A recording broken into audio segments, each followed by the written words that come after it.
If you already got your K-1 or are expecting to get your K-1 from an investment that you made, these are the things that you need to know before you file your taxes. Hey, my name's Matt and I'm a CPA and I run TrueBooks, which is a CPA firm that specializes in tax and accounting for real estate investors and small business owners.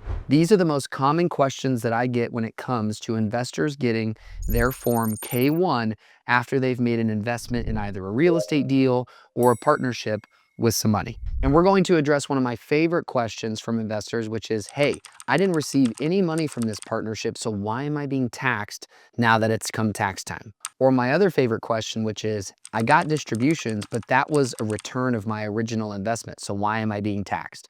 Not to worry, we're going to cover both sides of that coin. Now, if you've invested in a real estate deal or a partnership, you are going to get a Form K-1. This is essentially your piece of the pie and how it is reported to you on a tax form. You need to take this form and report it on your personal tax return or potentially another tax return that you file come tax time. And this is why K-1s are due to you, the investor, technically by March 15th. That's when the actual tax return is due. But if you choose to extend, or if the partnership that you're a part of chooses to extend, you could expect this K-1 to come to you over summer.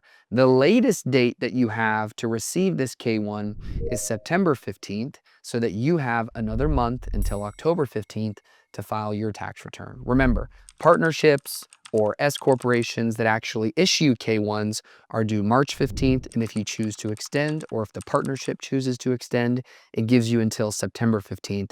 Your personal tax returns are due April 15th, and then again, if you choose to extend, those are due October 15th. So it's staggered by a month each deadline. Now remember, K-1s, just like W-2s, are sent to the IRS. So ignoring them is not going to fix the problem. If you do not report what is given to you on a K-1 on your personal tax return, it is very likely that you will end up getting a notice from the IRS asking why or where this information was reported. Now, the first question that we get asked is, why is my capital account balance so much lower than the amount that I contributed to the partnership? So again, while most people expect this balance to reflect some sort of fair value, it's not going to. It's going to represent your book basis in the partnership for your share. The most simplest way to think about this balance would be the initial contribution that you make to the partnership, plus any more contributions, less any distributions that you take, plus an adjustment for what your portion of income or loss was for the year. So you could see that if you put in $100,000 into the partnership and then were to receive a taxable loss of $20,000 and then a distribution of $50,000, that would be $100,000 minus $20,000 minus $50,000 equaling $30,000 as your remaining capital in the partnership. So remember, think of this as more so skin in the game, which is again equivalent to your book basis in the partnership. So don't expect it to tie exactly to the amount that you've put in the partnership as your original contribution. Now, the next most common question is, how did my piece of the loss get allocated? Now, remember, when it comes to real estate investing, when you invest in a partnership, you're ideally going to receive a loss in year one. That's typically why most investors find these investments so attractive.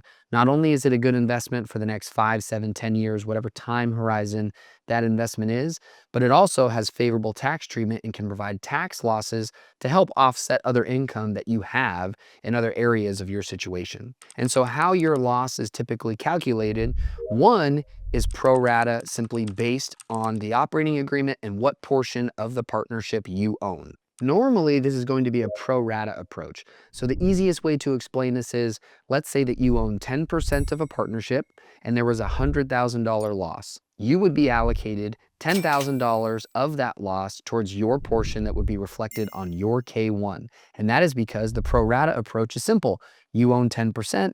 The loss is $100,000, 10% of that loss would be $10,000. Now, the other approach would be more of a targeted approach on targeted capital. And this is for investments where you have different classes of ownership. Again, very common in large real estate deals, because sometimes you would like to give larger losses to specific partners that maybe bring more money to the deal versus partners that come to the deal with much more knowledge instead of some of their money. I can tell you now that if you were about to invest in a deal with a targeted capital approach, I would much more recommend you have a CPA or someone that is a tax professional help you understand the language of the investment you're about to get into.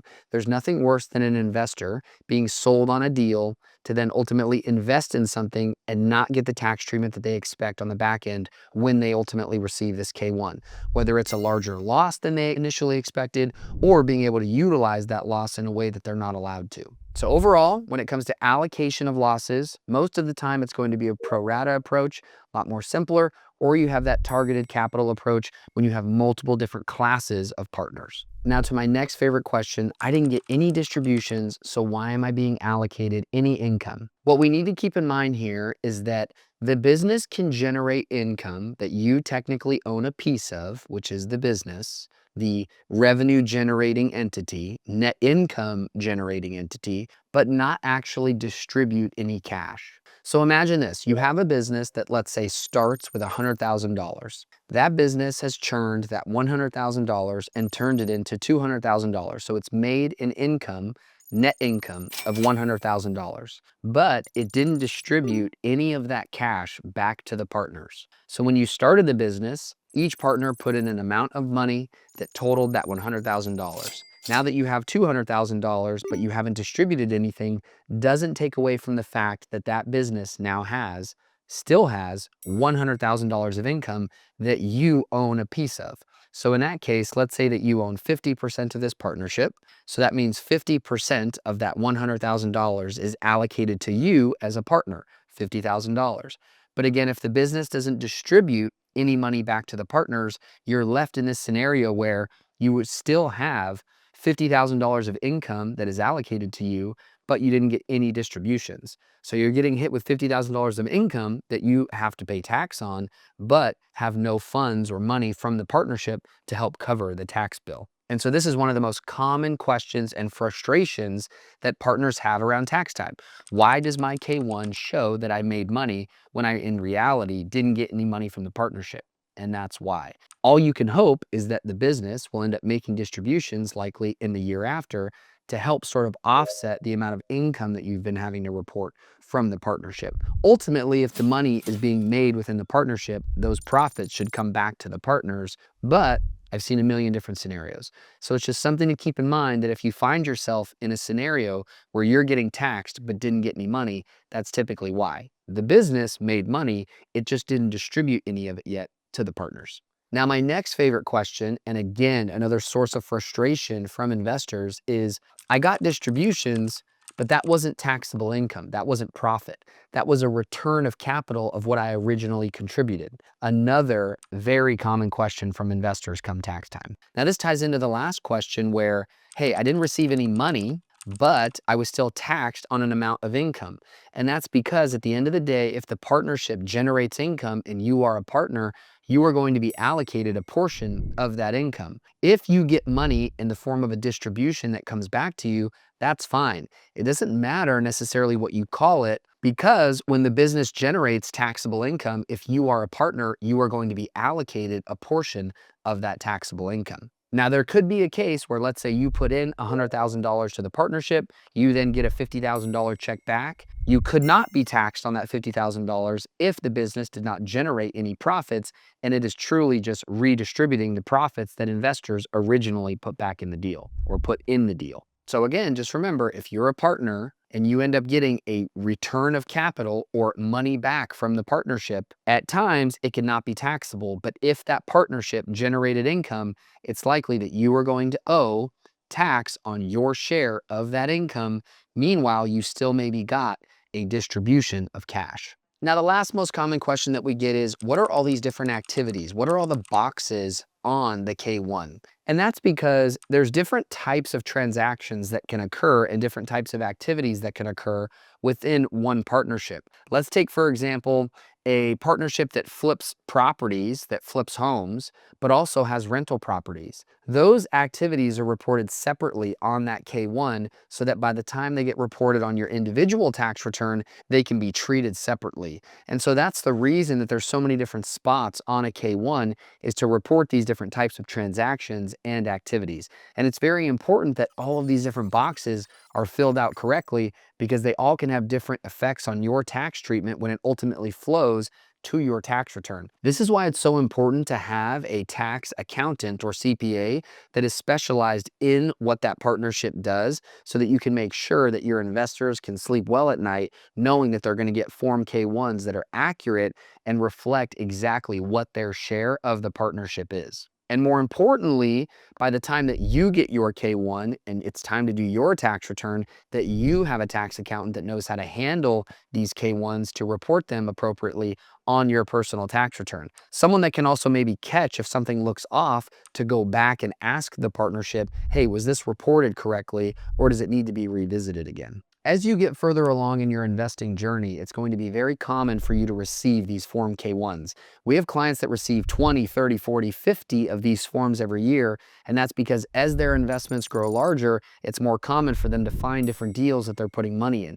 And again, all of these deals are coming back with Form K-1s. So as you become more of an experienced investor, it's something that you can expect come tax time is to receive more K-1s.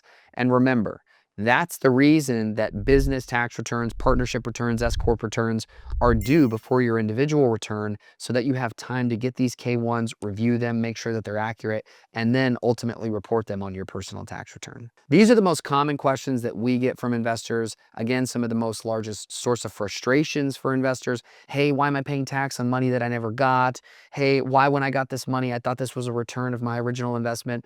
All good questions. And again, meant for us to answer because they're the investor. They typically don't know the answers to these tax questions until after they've made these investments, which is why it's so important to have a tax advisor that understands you and your situation, so that when you go to do another deal or investment, you can ask these questions up front so that you know what to expect before you get the K-1. The worst case to be in is to give a partnership a large amount of money expecting something in return, a portion of income, a taxable loss, some sort of distribution schedule, ultimately to not receive that. And that's because most of the time, certain questions and better questions weren't asked up front in order to sniff out sort of bad actors when it comes to these people soliciting you and your money. So that's why it's important to have an advisor help you look at the situation and analyze any operating agreements that these investors are putting in front of you, whatever it may be, so that you can sniff out